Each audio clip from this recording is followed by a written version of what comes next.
Yes, well, so this press conference was scheduled to start about an hour ago. It has been pushed, it's been pushed, it's been pushed. I'm now seeing officials walking into the room. They will be moving to the podium in the second half. I'm trying to see if I can see Captain Charles and also Barr. They are moving towards the podium, and we are going to get this information now. We've been waiting for about an hour for. So, yeah, officials moving towards the podium. So, there is Cash Patel, the director of the FBI. So I believe I should get out of the way. Good morning, ladies and gentlemen. At today's press conference, we will hear from Governor Cox, FBI Director Cash Patel, and Sheriff Mike Smith. We also have with us Utah DPS Commissioner Bo Mason, Lieutenant Governor Deidre Henderson, FBI Special Agent in Charge Robert Bowles, and local and federal law enforcement partners. Following the remarks today, Governor Cox, Director Patel, and Commissioner Mason will take questions. Thank you.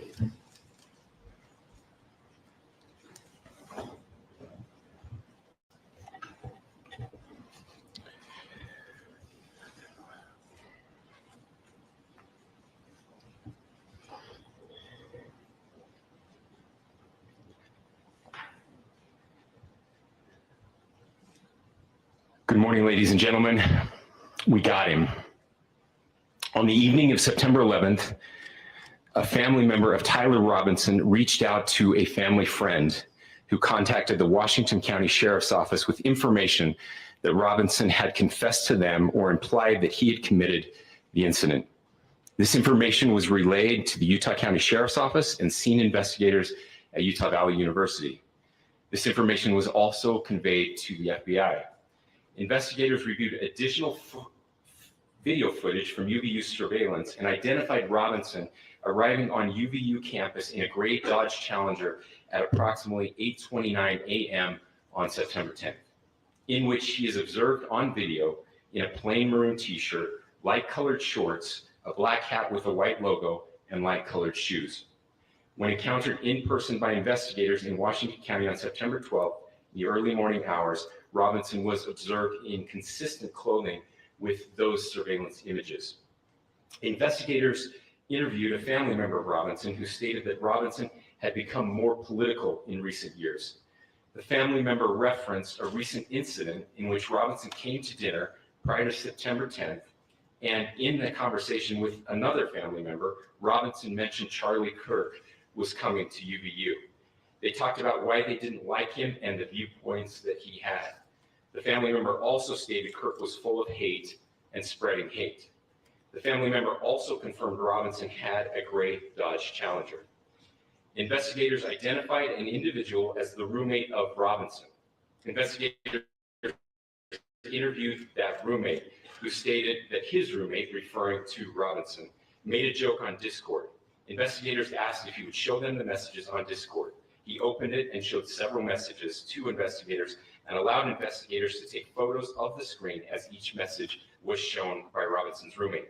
These photos consisted of various messages, including content of messages between the phone contact named Tyler with an emoji icon and Robinson's roommate's device.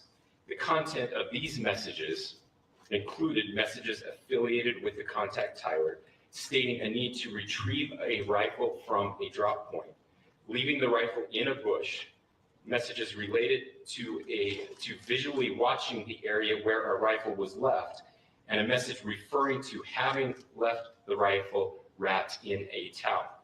The messages also refer to engraving bullets and a mention of a scope and the rifle being unique. Messages from the contact Tyler also mentioned that he had changed outfits. I know there's been speculation as well as to the writing on those casings, those bullet casings, and I believe we have that as well. And I'll share that with you now. So the area north of Campus Drive Road where the suspect crossed over, you saw some of that in the video that we released last night, consists of a grassy area with trees on the edge of the UVU campus. Investigators discovered a bolt-action rifle wrapped in a dark-colored towel. The rifle was determined to be a Mauser Model 98 30-06 caliber bolt-action rifle. The rifle had a scope mounted on top of it. Investigators noted inscriptions that had been engraved on casings found with the rifle. Inscriptions on a fired casing read, "Notices, bulges, capital O-W-O, what's this, question mark." Inscriptions on the 3 unfired casings read, "Hey fascist, exclamation point, catch, exclamation point." Up arrow symbol, right arrow, and symbol, and 3 down arrow symbols.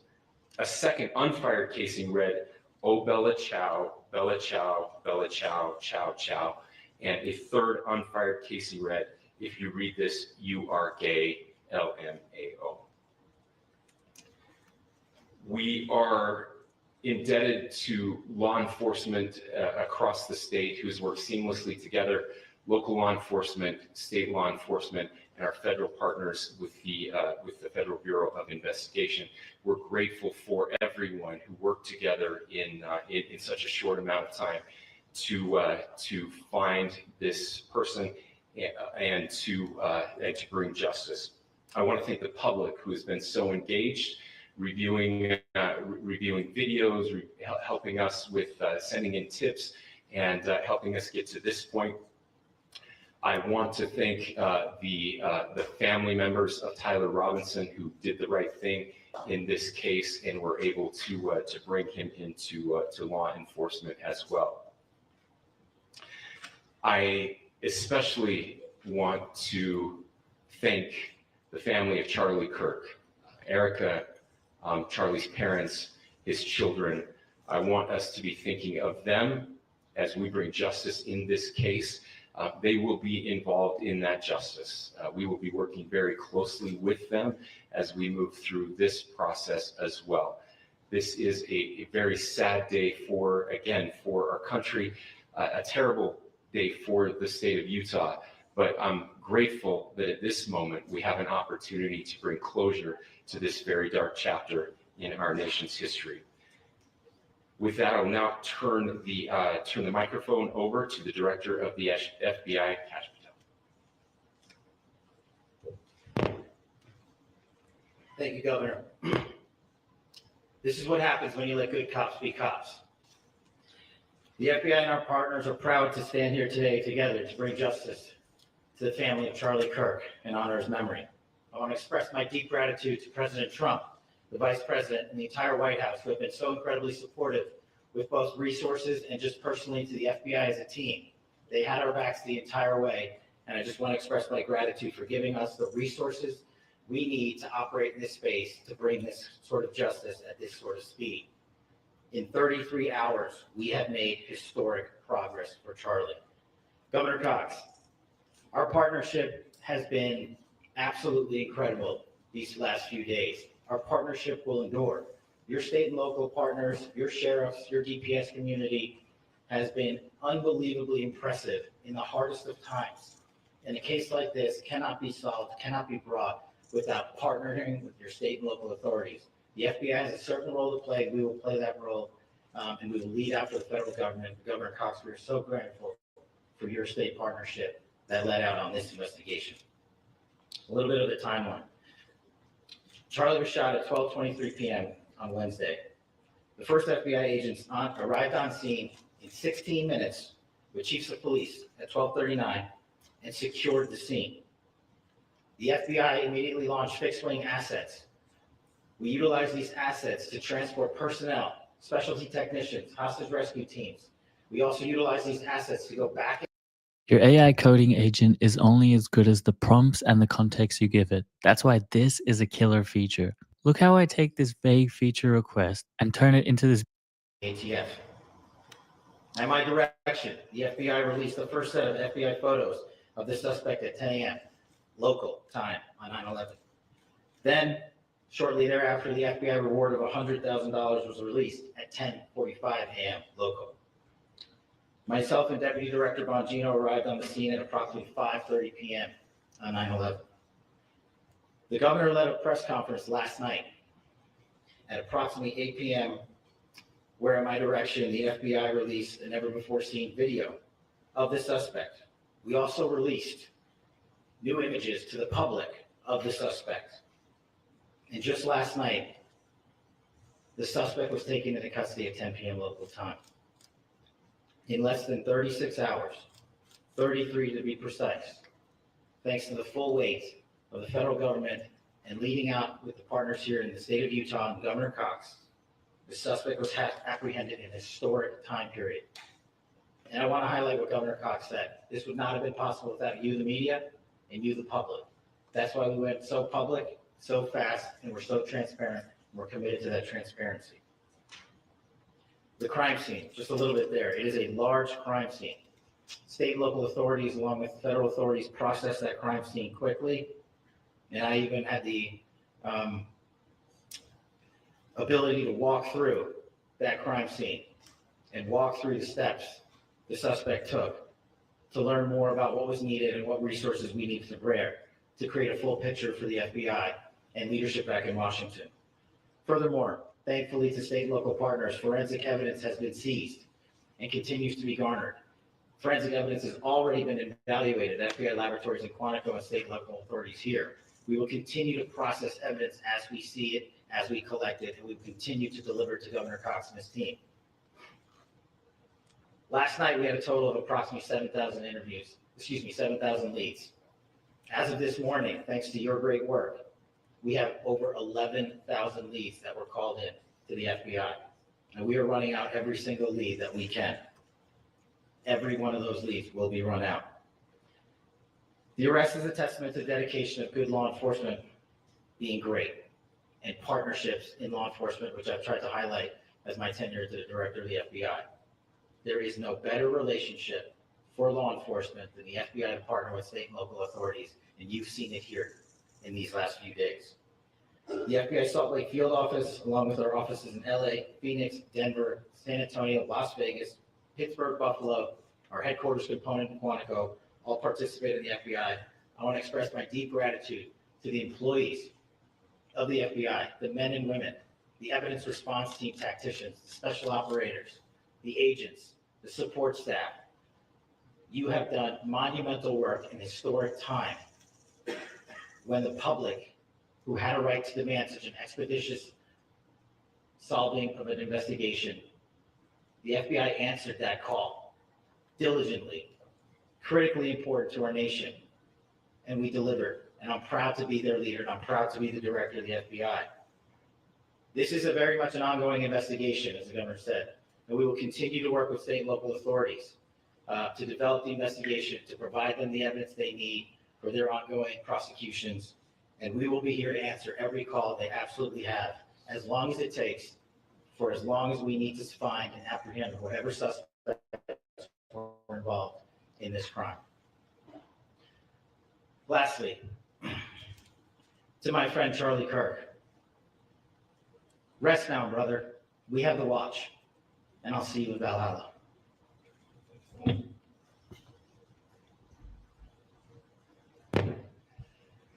Thank you, and good morning. I would just like to take a few minutes as the sheriff to express my gratitude for everybody who has played a part in this investigation. As you know, it's been a vast, a complicated, and a very, very fast-paced investigation. You're looking at people standing up here who are running on, if they got an hour's sleep in the last couple of days, they're probably lucky. It has been very taxing. It has been so impressive, speaking on behalf of the local law enforcement, to see the cooperation that we've seen in this type of case. Across the state, sheriffs, chiefs, our state partners have stepped up and have come to the call on anything that we needed. Our county chiefs have been phenomenal. Our Utah County Attorney, Jeff Gray, who's standing up here with us, has been phenomenal in leading us through this investigation. I would like to thank the federal government for their resources, their assets. Our local team here, our FBI team, has been extraordinary in helping us work through this and bring this person to justice. Most of all, I would like to thank the public, and specifically, I would like to thank the public who turned to prayers and who turned to positiveness for us. I would like to thank them on behalf of the law enforcement community, because we needed those prayers. That's what we needed to get through this. We needed your support, and you gave it to us. We needed your patience, and you gave it to us. And I would like to thank you for the Kirk family, because that's what they need, is your support and your prayers, and that will get us through all of this. So thank you, everybody, for everybody that has stepped up. We've had such a phenomenal response to this. Thank you.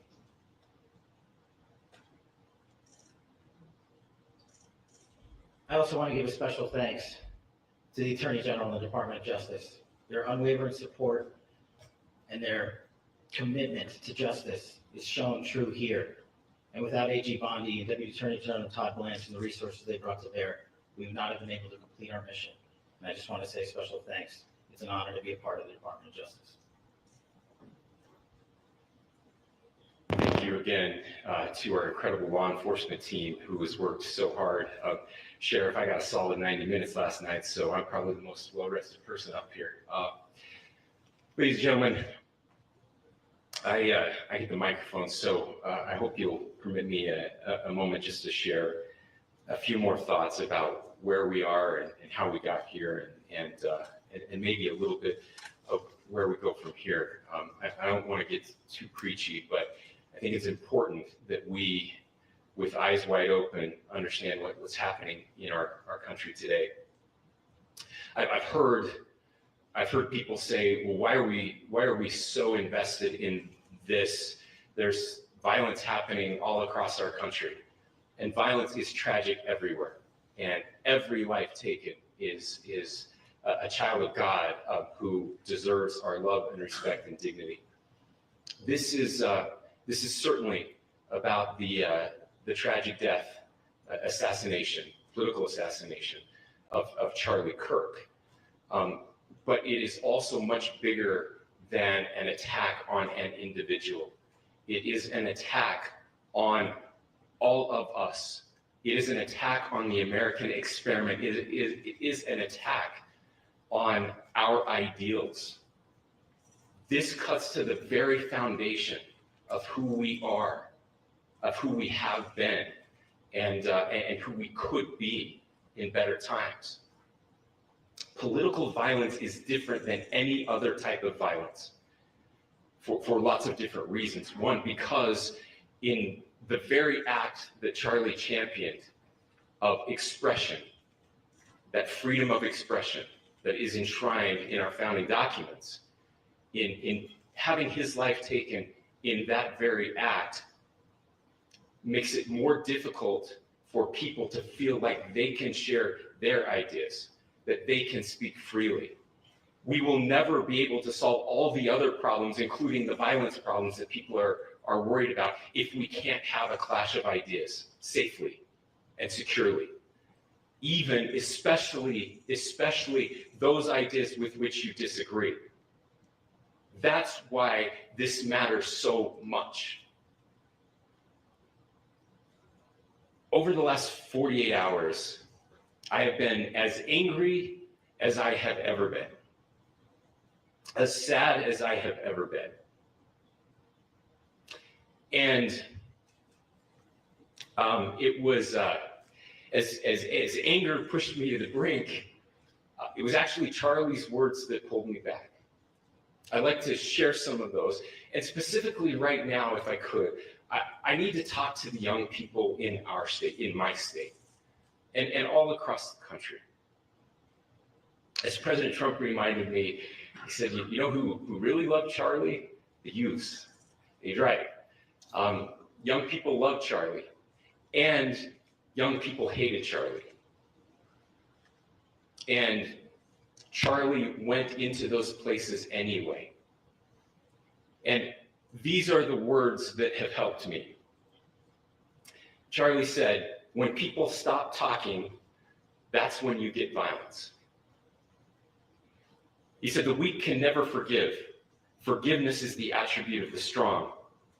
The only way out of the labyrinth of suffering is to forgive.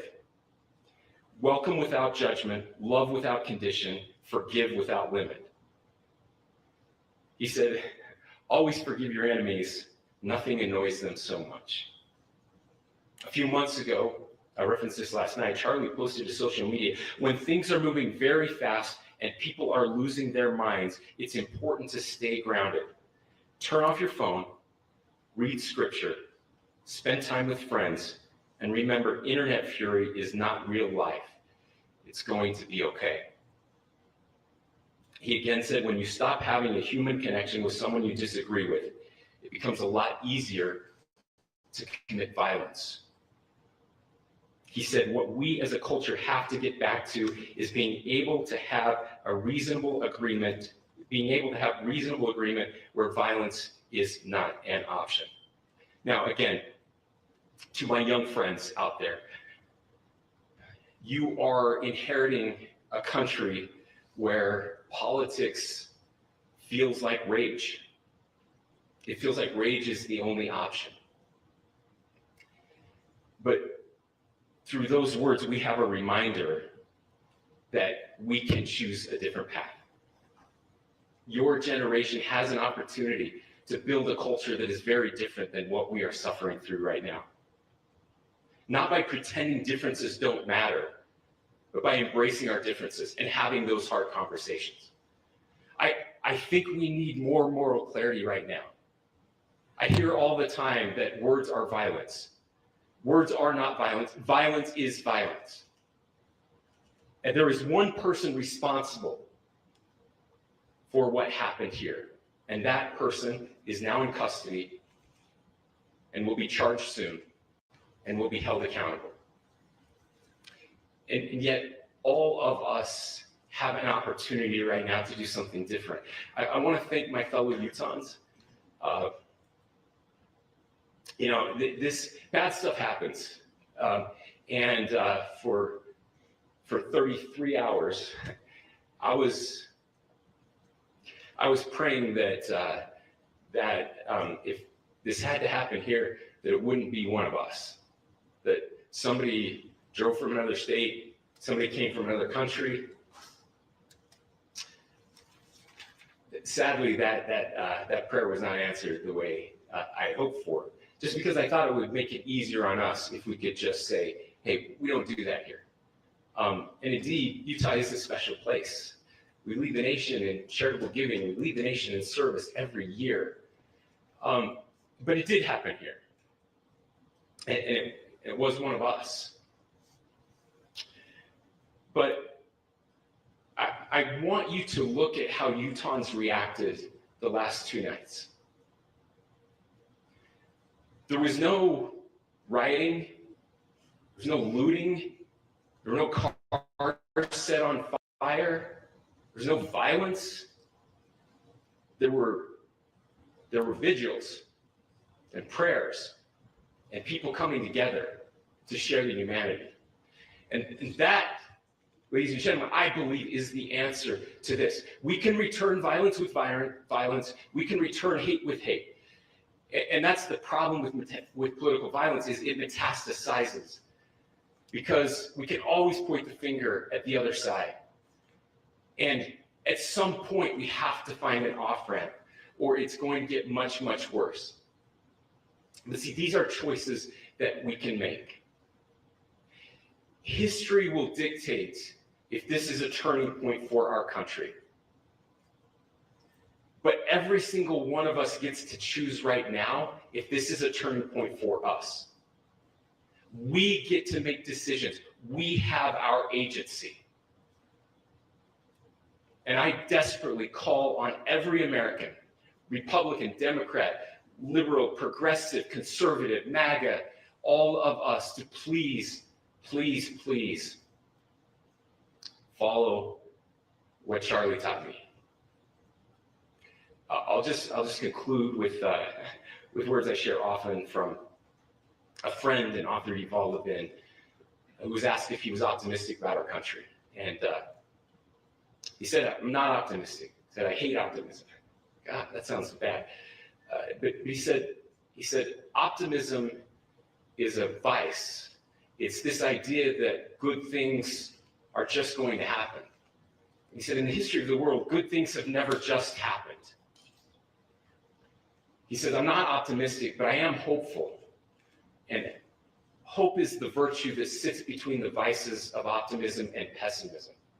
Hope is the idea that good things are going to happen because we can make them so. I still believe in our country. And I know Charlie Kirk believed in our country. I still believe that there is more good among us than evil. And I still believe that we can change the course of history. I'm hopeful because Americans can make it so. Ladies and gentlemen, we're happy to answer any questions you have. Governor, can you please speak to whether the suspect is speaking with authorities I cannot speak to that. Governor, how do you interpret this motivation? Governor, how do you interpret the engravings on the case of Well, I will leave that up to you to interpret what those engravings mean. I think the clearest one that says "catch fascist," there's not. And by the way, that's like catch like a ball, catch this. I think that speaks for itself. Governor, you talked about this level of hatred that this person expressed at a dinner. Beyond that, is there anything in your view that you've discovered that may have radicalized or changed him to prompt him to commit such a horrific act? There's nothing more that we can share at this time. Governor, you indicated that he had been communicating with a friend on Discord about the gun. Do you anticipate any more arrests? We do not at this time have any information that would lead to any additional arrests. Do you believe he acted alone? Yes, but the investigation is ongoing. Can you talk more about the family, what they had to say about the suspect? How he came into custody of police and where he is right now with drugs? Yes, so right now, Mr. Robinson has been booked into the Utah County Jail. You heard the president this morning report that he was taken into custody, that his family and a friend helped to deliver him into custody of law enforcement in Washington County. Those of you that don't know where Washington County is, it is the southernmost, southwesternmost part of the state of Utah. It's about a 3.5 to 4 hour drive from here, where we are right now, and that's where he lived and where they turned him. Is he Can you talking tell us about more about what the family is saying about I can't share any more than what I've already shared. Is he talking that? about Governor, do you have authorities? details on how he got back to Washington County and how the gun was obtained? So how we obtained the gun? The gun was found. How the Was found. shooter obtained the gun and how the shooter then was able to get back to Washington? So I don't have much more details on that. We do know that he drove. We had his car here on campus, and then we had his car going south back to the St. George. It's actually the city of Washington in Washington County. Is he talking with authorities and did he discuss a motive? I'm sorry. Did the suspect plan to carry out any other attacks? We don't have any information that Are you released. going to be releasing the mugshot? Yes, in fact, it was just released. Is he Yes. talking with authorities and did he discuss a motive? I can't answer that right now. Can you clarify? You've spoken Okay. very eloquently about trying to reunite this country. Do you feel that this is a watershed in American history? I absolutely believe that this is a watershed in American history, yes. The question is what kind of watershed? And that chapter remains to be written. Is this the end of a dark chapter in our history or the beginning of a darker chapter in our history? Look, I mean, if you look at true political assassinations in this country of someone of this stature, this feels a lot like the late 60s. And having one so gruesomely displayed on camera in all of our hands and in all of our pockets, we are not wired as human beings biologically, historically. We have not evolved in a way that we are capable of processing those types of violent imagery. And by the way, we've seen another one with a gruesome stabbing very recently that went viral.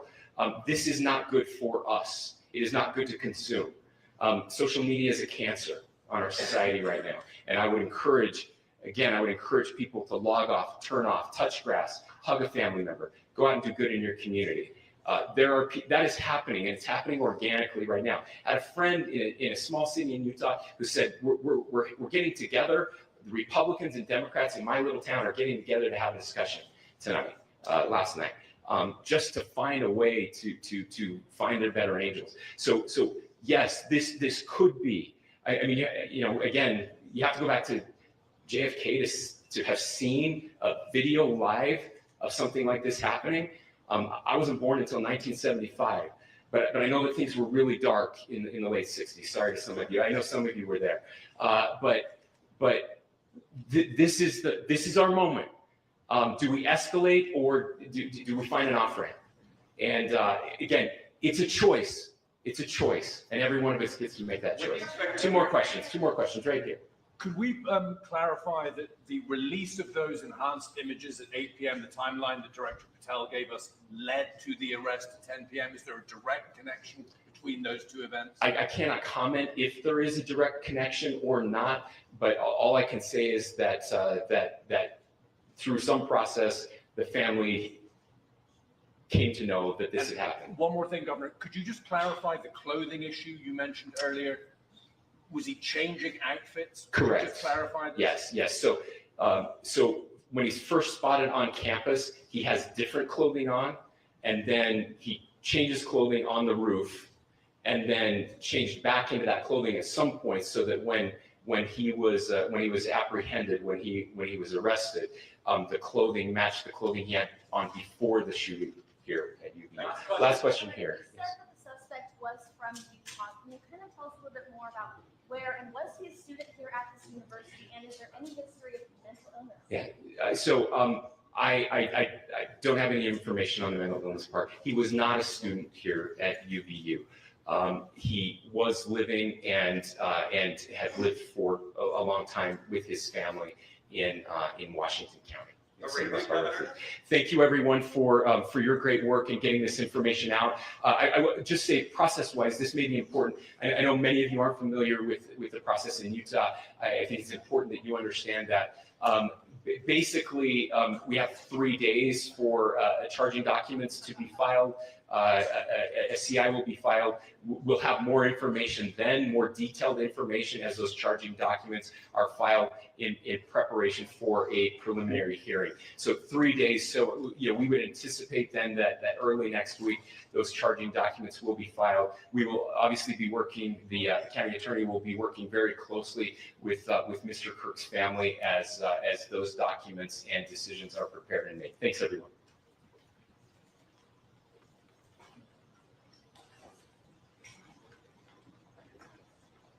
Governor, can you say whether Charlie Robinson said anything?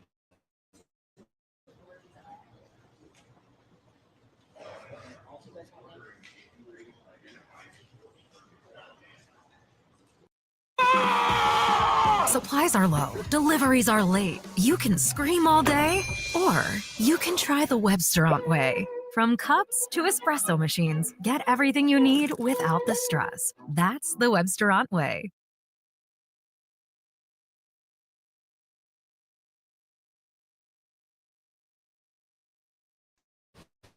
For welders who demand more, Vulcan delivers. With advanced inverter